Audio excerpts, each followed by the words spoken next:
Hello, my name is Mary. Right now, I'm working with my husband Samuel at his family's business called The Enterprise. It's a small, cozy company run by Samuel's dad, Liam. There are about 6 of us working there. Liam isn't very involved in day-to-day activities. Samuel takes the lead and might become the next boss. He works closely with clients and pushes new projects to help the company grow. When we have big projects, everyone pitches in, making the atmosphere energetic and passionate. I've been part of this lively place for 8 years now since I married into the family. But Samuel's mom, Amanda, seems unsure about my role here.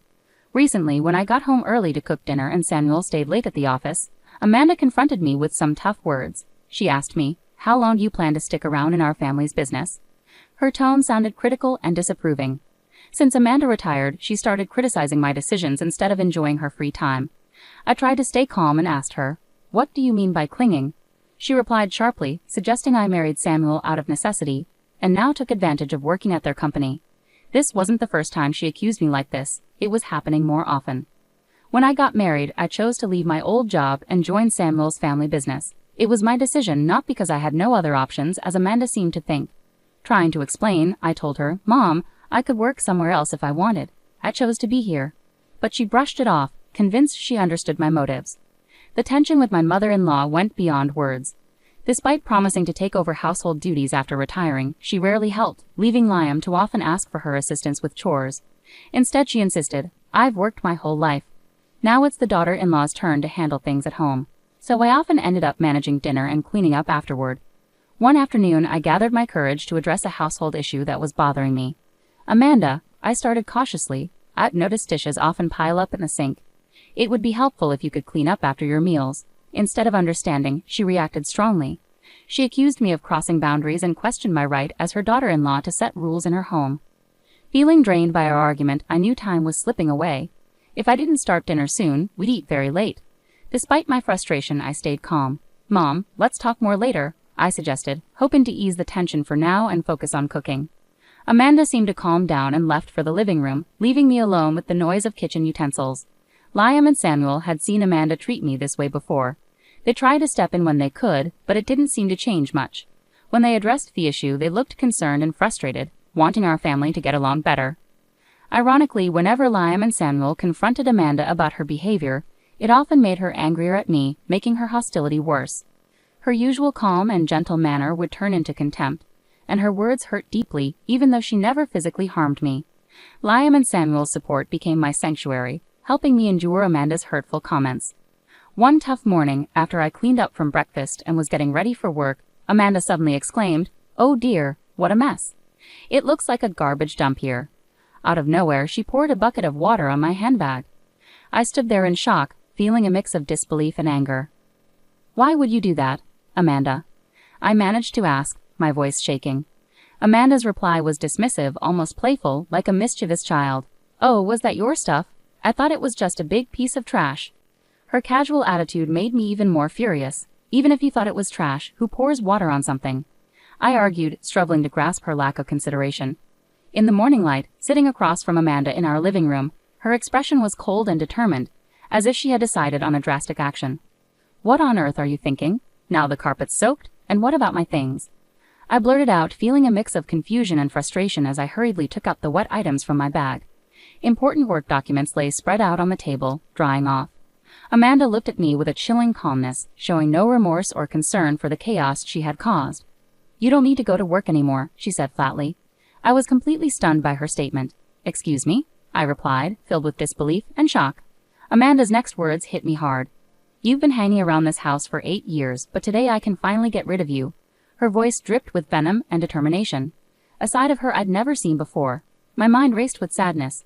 "Get rid of me," I repeated, my voice betraying my disbelief. "She made me feel like an outsider in my own family. My daughter is joining the company, so we need you to leave. Today's your last day. All you have to do is apologize to your father-in-law and Samuel for causing trouble." She laughed mockingly, adding insult to injury. She was using my job to push me out. I had invested years into that job, earning respect and making cherished memories. Shocked and heartbroken, I struggled to understand the harshness of her decision. I had devoted myself to this family, yet it seemed my efforts meant nothing to her.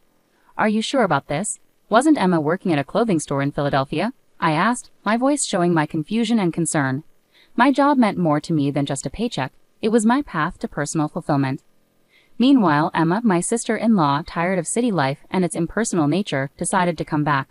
She said she was fed up with the cold people in Philadelphia, so I told her I had a job waiting for her once she returned home. Amanda explained firmly, leaving little room for discussion. Amanda's words hit me hard. She's agreed to come back immediately, and now that she has, I want you out of this house. Her statement was shocking, almost impossible to accept. With one decision, she was ready to completely upend my life, disregarding my place in the family without any chance for dialogue. Coldly, she handed me an envelope. "I've written your resignation letter," she announced, effectively casting me out of our home. In that moment, my heart broke. Years of dedication and closeness were brushed aside like they meant nothing.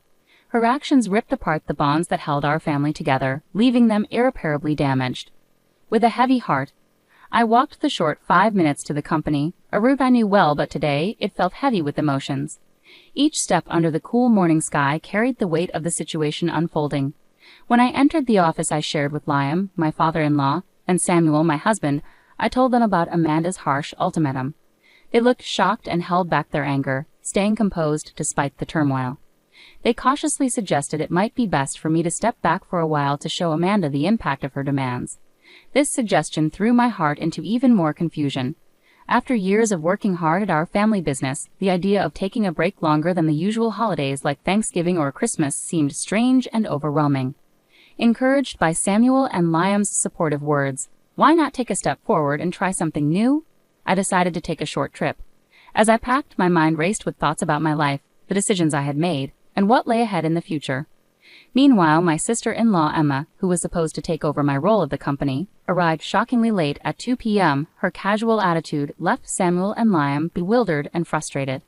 Despite their attempts to help her understand the business, Emma showed little interest in learning its intricacies. Upon hearing this news, anxiety gripped me about the future of the company. Even as I looked forward to my journey and hoped to avoid another encounter with Amanda, I quickly set off. Watching the landscape change from the train window, I took the opportunity to reflect on my past and present. The journey provided not just physical distance but a chance to breathe and think about what lay ahead for me. As I enjoyed local seafood specialties during my travels, my thoughts frequently turned to my family and our business. I was deep in these reflections on the 5th day of my retreat when my peace was suddenly shattered by a tearful call from Emma. "What's happening?" Mom said it was an easy job, just sitting in a chair, but Samuel and Dad act like I can't do anything right. Emma lamented, clearly frustrated. Her words sounded like they echoed the assurances my mother-in-law had given her, which caught me off guard. Despite the relaxed pace of my days away, I knew it was time to face the reality of the situation. "So Emma, how comfortable are you with computers?" I asked, sensing her hesitation.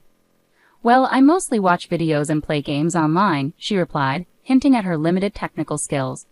Curious about her abilities, I asked about her experience with software like Word or Excel.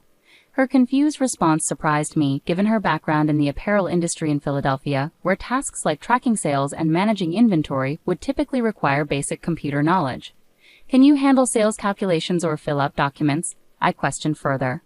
She confidently said she could manage those tasks, but when I asked, "Can you calculate the correct amount of tax?" her confidence wavered, and she answered uncertainly. This wasn't just about testing Emma's math skills, but about seeing if she could apply them practically in a business context. While Emma had talents in other areas, it was evident she lacked confidence in the specific skills needed for the job.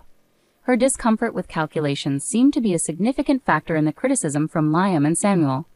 It was essential for me to address the motives behind my mother-in-law's efforts to replace me. "Since you're taking over my role, I expect you to handle accounting tasks proficiently. Pay attention to email etiquette. A casual tone suitable for friends isn't appropriate for business. You'll also need to manage staff scheduling. Our team is small, but we prioritize everyone's time off requests, so don't put your convenience over theirs," I told her firmly. As I continued outlining her responsibilities, I could hear Emma crying on the other end of the line. It was a difficult conversation, but necessary for her to understand the reality and expectations of the role she was taking on. But I thought I wouldn't have much to do. Emma abruptly ended the call, clearly overwhelmed by the tasks ahead. I took the chance to explore Philadelphia, the city Emma had left behind. Surprisingly, I found the people there warmer than I expected, a stark contrast to the cold behavior of my mother-in-law Amanda and Emma, who seemed determined to push me away. A week after leaving my job, I returned to my in-laws' house. As soon as I arrived, Amanda confronted me, her face red with anger. How dare you make my daughter cry? You won't get away with this," she yelled, her eyes filled with fury and confusion. Before she could reach me, Samuel and Liam stepped in to calm her down. Despite their efforts, Amanda's anger didn't subside. Emma's upset because she got in trouble for trying to boss around her employees without knowing how, Samuel explained calmly but firmly, trying to clear up the misunderstanding. Mary hasn't been here for a week, so she couldn't have upset Emma. Emotionally, Amanda shot back, "It's all because of her. Mary is the reason for Emma's problems. She accused me without any evidence. Where's Emma anyway?" I asked, looking around, but she wasn't there, adding to the confusion. "It's strange. Emma doesn't have anywhere else to go since she gave up her apartment in Philadelphia. I thought she'd be here," I mused aloud. Samuel then explained, "Emma's locked herself in her room. She's been crying and doesn't want to go to work anymore. She's overwhelmed, mainly because she doesn't have the skills needed for the job." Amanda, still angry, accused me, "You've turned Samuel and Liam against me. They wouldn't say the company runs better with you instead of Emma unless you poisoned them against her." Samuel sighed deeply, clearly exhausted from the ongoing family conflict and his efforts to clear up misunderstandings. "Mom," he tried to explain again, "it might seem surprising, but Mary is exceptional at her job. She's certified in bookkeeping, her administrative skills are top-notch, and she's even fluent in Spanish from studying abroad. She handles all our multilingual communications of the company," he said proudly. Amanda looked surprised, evidently unaware of my qualifications and contributions. "That sounds like something from a TV show," she muttered, reflecting on the situation. I remember in college I was so focused on getting certifications and studying that I had little time for socializing or dating. "That's when I met Samuel when he visited my company for business," I shared, trying to bridge the gap between misunderstandings and the reality of our lives. Realizing Amanda wasn't interested in my qualifications or past achievements, I refocused the conversation on the present situation. To sum up, I handle a wide range of tasks at the company, from accounting and scheduling to coordinating with other companies and managing employee shifts, I explained, detailing the breadth of my responsibilities.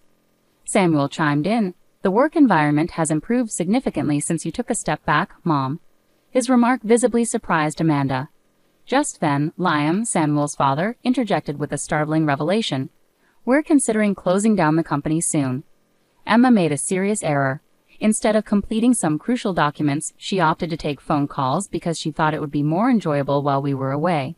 She ended up being rude to an important contact from another company, which could have serious consequences. I was shocked, my hand covering my mouth in disbelief. "I can't believe Emma would do something like that," I murmured, filled with a sense of disbelief and dread over the potential implications for the company's future. As I pondered over these anxious thoughts, the story took another unexpected twist. When I explained our situation, the president of the other company suggested it might be time to consider merging. He expressed interest in absorbing our family business. Liam continued, revealing the surprising turn of events. This unexpected development brought a glimmer of hope. A merger could stabilize our customer base, a goal Samuel had been tirelessly working towards through his efforts in sales. Samuel and Liam felt relieved by the news, but Amanda had a different reaction. She immediately objected, "That's not acceptable. Samuel should be the president. This company belongs to us, doesn't it?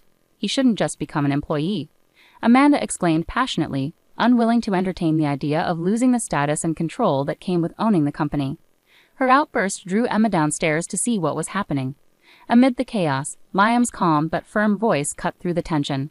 "I am divorcing you. You have resisted change, neglected your duties at home and to the family, and I've learned about your involvement with younger men. I can no longer tolerate this behavior," he declared, shocking everyone present, including Samuel and me. Liam then placed divorce papers and a photo of Amanda with a young man on the table. "If you sign these papers now and take your belongings, I won't pursue alimony. Trying to get money from you would be futile," he stated firmly. "How can you say that? Haven't I dedicated myself to this household all these years?" Amanda protested. Liam countered, "Have you actually done any real housework in the last 8 years? Spending someone else's money on younger men doesn't count as dedication to this house," his frustration evident in his voice. It was an unprecedented display of firmness from Liam, typically known for his gentle demeanor, as he addressed long-standing family issues. The atmosphere was charged with tension and disbelief as Liam, usually composed and reserved, showed a side of himself that shocked everyone present, especially Emma, who had just entered the room. Her slight trembling betrayed her astonishment and fear at the unfolding scene. "Emma, this concerns you too," Liam declared firmly. "You returned because you couldn't make it on your own in Philadelphia. Now you're struggling to find a job here, yet you act as if you're above everyone else. You've stopped making an effort altogether, resorting to escapism. It's time for you to leave this house as well. Emma was stunned, her face showing a mix of confusion and denial. Wait, Dad, maybe Mom has her issues, but I'm still your daughter, right? She protested desperately, trying to maintain her place in the family. Amanda, hurt by her daughter's words, reacted with shock. Are you turning against me now, Emma? She accused, her voice filled with hurt and disbelief as tensions escalated. Liam intervened swiftly to prevent further conflict. To avoid more trouble, I've arranged for both of you to stay with an acquaintance until you get back on your feet. They'll be here shortly to pick you up. Please gather your essential belongings, he instructed firmly, his tone brooking no argument. With heavy hearts and no other options, Amanda and Emma packed their belongings. Shortly after, an acquaintance of Liam's, who managed a factory with living arrangements, arrived to take them to their new temporary home. Meanwhile, Samuel, Liam, and I seized the opportunity to inform our employees about the upcoming merger of our company with a larger corporation, preparing them for the changes and challenges ahead. Amidst these significant life changes, I discovered that I was pregnant. I shared the joyful news with the president of the acquiring company, who responded with enthusiasm. He assured me they would find a suitable replacement for my role to ensure a smooth transition. With the promise of new beginnings and the excitement of our growing family, Samuel and Liam redoubled their dedication to the company, inspired by the bright future ahead.